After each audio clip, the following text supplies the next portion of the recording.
You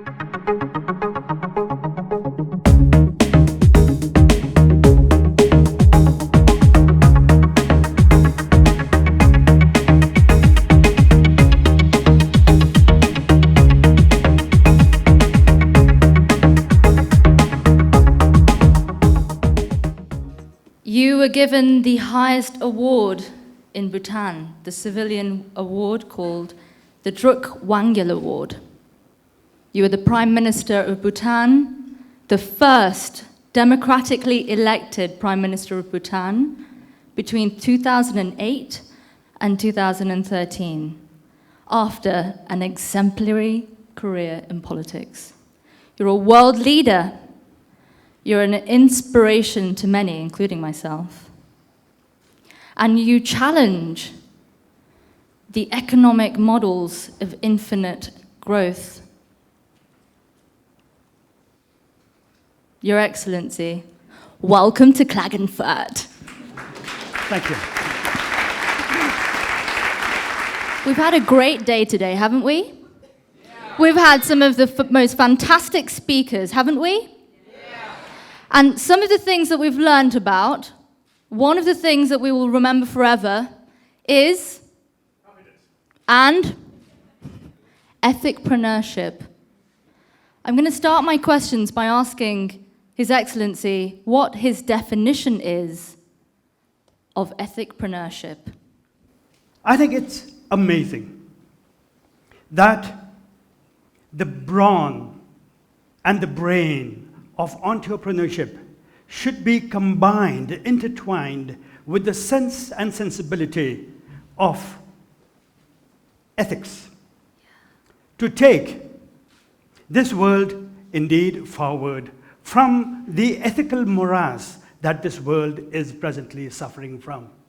Most or much of the troubles that this world is faced today is on account of the growing ethical sterility that this world is suffering from. Pronouns or ethicpreneurship is about not simply creating opportunities or exploiting opportunities to make profit. I think it is about caring for others, dreaming of and aspiring for a better world, not only for ourselves, but for the future, and thereby making the well-being and happiness the primary goal of your entrepreneurship, and as essential, as important as profit is, making it your secondary goal. If we look at the history of happiness, if we look at some of the political leaders in the world, and in particular, if we look at Machiavelli, do you think, had he have acknowledged gross national happiness as an index, he may have changed his famous statement, "The end justifies the means"? Well, Machiavelli wasn't really a villain. I think he would have been horrified if he were here today to see how foolishly humankind is using its intelligence and all the science and technology, or rather much of the science and technology at its command, to hurtle itself forward toward the precipice of self-destruction. And to what end? Pursuing or chasing an illusion of limitless wealth through infinite growth in a finite world.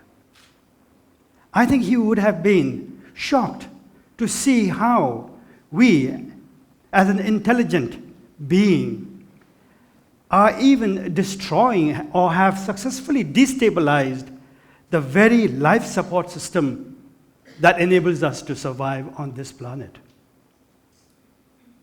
I think he would have explained to us that he never meant this end, this maxim of end justifying means, or rather, end justifying means as a societal code. It was simply a prescription for the authoritarian princes of the time. I think he would have insisted that for this globalized community to prosper, we need an ethical vision to guide us into determining the right kind of values and the right ways through which those values should be pursued. Your Excellency, you know the Prime Minister of the United Kingdom, David Cameron, has launched the Big Society, and that has been using a lot of concepts of happiness.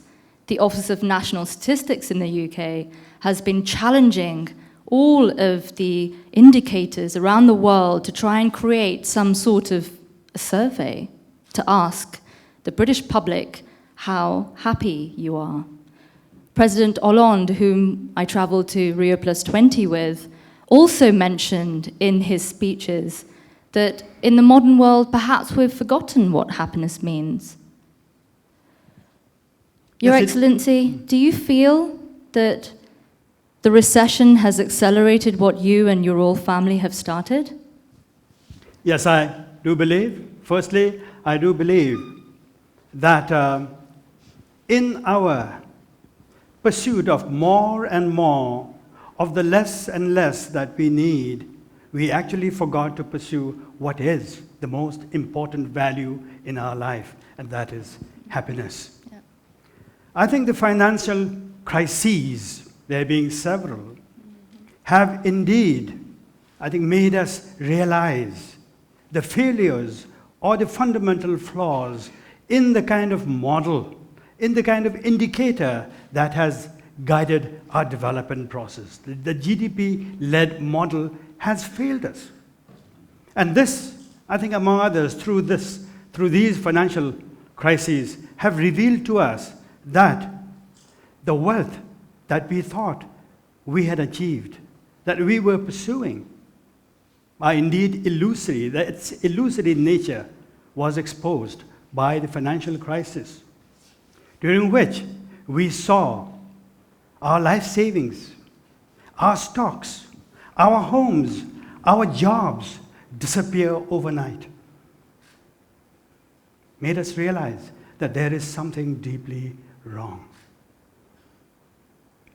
So, what the world has come to realize is that we need to pursue a different kind of goal, that we were pursuing the wrong goals through the wrong kind of process. And so the search for a new vision, a new goal, is now serious, with the United Nations actually engaged in trying to determine a new set of sustainable goals that will guide human society in the next 15 years, beginning 2015. And we are engaged in that process. I think this, and of course, many other countries are inspired by the Bhutanese development model, which is, in fact, a holistic, sustainable, and inclusive development paradigm aimed at promoting and achieving what we seek most in our lives, and that is well-being to the end of happiness. How does it feel to be on the right side of history? It feels good to be on the right side. But even more so, what I feel good about all this is because it redeems my faith in humankind as a species that will ultimately come around and use its intelligence and its wisdom to do what is necessary. I think we are making the right turn now, or beginning to make the right turn now. Your Excellency, you know, on one side, I see the gross domestic product, GDP. It's a measure. And if you really want a breakdown of how challenged this model is, you could read The Grip of Death by Michael Rawbottom. On the other hand, we have G&H, and it really seems like an awesome alternative. Do you think there is a middle way, or do you think there is a step that those countries that run through the measure of GDP can take one step towards G&H? Well, it's not one or the other. I must explain that the pursuit of G&H doesn't require the abandonment of the indicator GDP. GDP is a useful indicator. It is an indicator of the goods and services created and exchanged in the marketplace at a given time. It served a very useful purpose. It is what brought the world out of the Great Depression and out of the ashes of the Second World War. Without having pursued GDP growth or used the GDP indicator, the world may not have achieved the kind of material prosperity that it has, but at what cost? Now, when Simon Kuznets, the Nobel laureate who conceived and created this indicator, when this was introduced to the American Congress, and he saw what the Congress was going to use this as, he in fact protested and said, "This indicator that I have created is not an indicator of societal well-being. It is simply an indicator of the kind that I just described." However, the American Congress did not heed to it. And then, soon after the Second World War, we had the Bretton Woods institutions adopting it, followed by the United Nations systems, and the entire world said, here is the indicator to tell us how we are doing, how we are progressing on the path to human well-being, societal progress. What G&H does is simply use it as one of the indicators for the state that we are able to achieve in its multi-dimensional indicators, there being 9 of them. Okay? So, GDP will continue to be used because economic progress is important, economic well-being is important, income is important, jobs are important, income distribution is important. We will continue to use this, but it will be only one of the many indicators that we will use. Do you want to know what the 9 indicators are? It's comprehensive. As I said, G&H, gross national happiness, is about comprehensive, holistic, inclusive, sustainable development. So the first one is your health, physical well-being. Second is income and income distribution. Third is educational attainment. Fourth is your psychological well-being. Fifth is how you use your time, time balance, how you use your 24 hours. Sixth is, very important, community vitality. Seventh is cultural diversity, cultural freedom, your identity.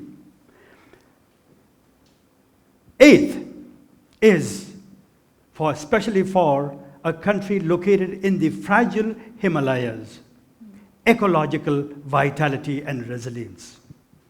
And ninth is governance, good governance. Prime Minister, ethicpreneurship of today. What's your advice for the ethicpreneurs of today and beyond?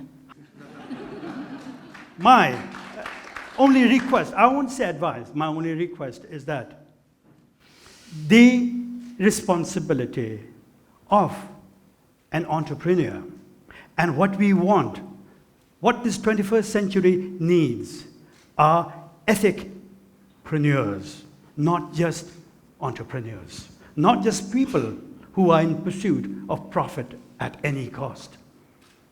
That responsibility, which I hope all those who are here who will become entrepreneurs will become ethicpreneurs, and that you will put the well-being and the happiness of humanity, the well-being of all life forms who share this planet with us and with whom our life is interdependent, you will put these first and make your profit motive secondary, although essential.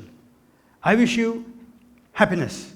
I wish you the very best in your lives. Thank you very much.